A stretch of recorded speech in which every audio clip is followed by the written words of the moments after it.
Hello traders, hello friends. Welcome again to my channel. I'm Coach Jay. And syempre market updates muna tayo for today kay Gold, Euro USD and GBP USD. Yan. So medyo maulan dito sa amin sa area, sa Taytay. Ayan, coffee muna tayo mga traders kasi malamig ang panahon ngayon. Alright, so let's read some news. Gold is steady supported by Fed rate cut prospects. Market talk. Okay, so gold is steady in the early session, supported by prospects of Fed rate cuts that would enhance the appeal of the non-interest bearing precious metal.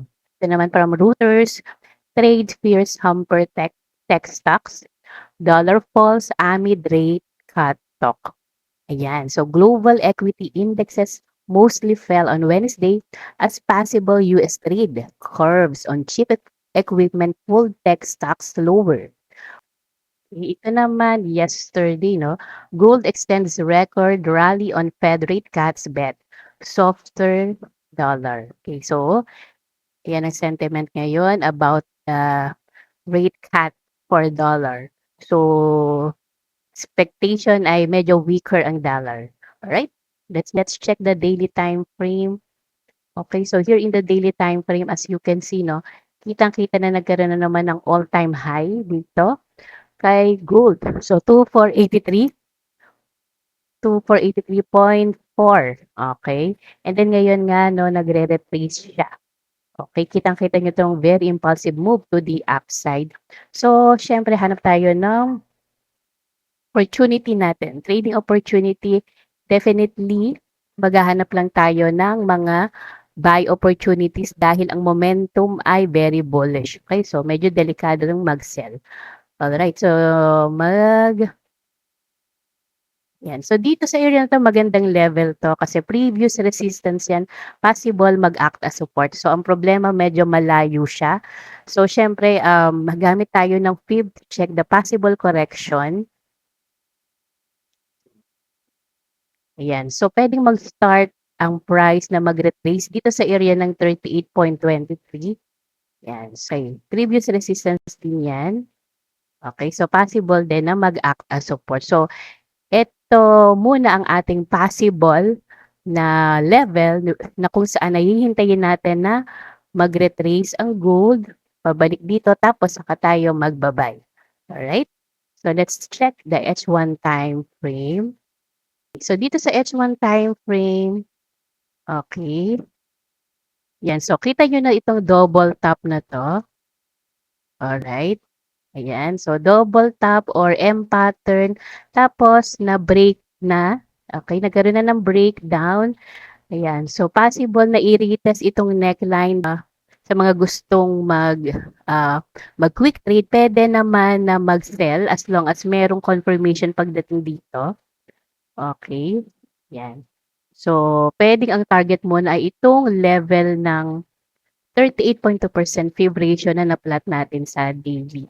Okay, so short term, downtrend si gold, pero ako hihintayin ko na lang na magkaroon ng retracement tapos doon ako maghihintay ng aking buy opportunities. Okay, so bullish tayo kay gold. Next naman dito kay Euro USD. Alright, same scenario. Yan, nakapag-trade tayo dyan.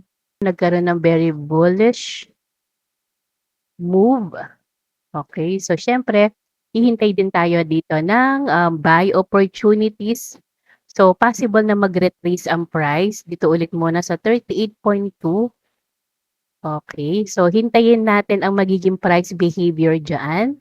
If magho-hold ba or ibe-break niya din ang next na possible support ay dito sa may 50% to 61%. Okay, so therefore, yan. Therefore, hintay rin tayo ng retracement tapos saka tayo magba-buy. Alright? Especially dahil, medyo weak ang dollar. So, siyempre dahil inversely correlated ang DXY at Euro USD.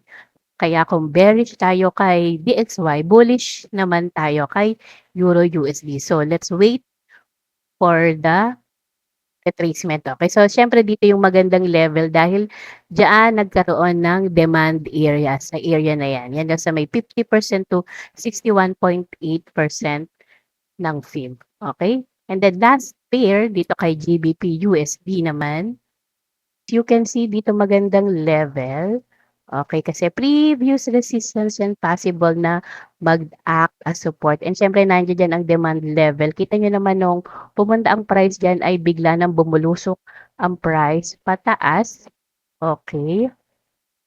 And then tingnan natin sa H1 timeframe. Okey. So, dito sa H1 timeframe, okey. So, medyo malayo-layo itong level na 'to na nakita natin sa daily. Okey, this is 200 pips. So, therefore, puwede rin natin abangan ng price na pumunta rito, okey.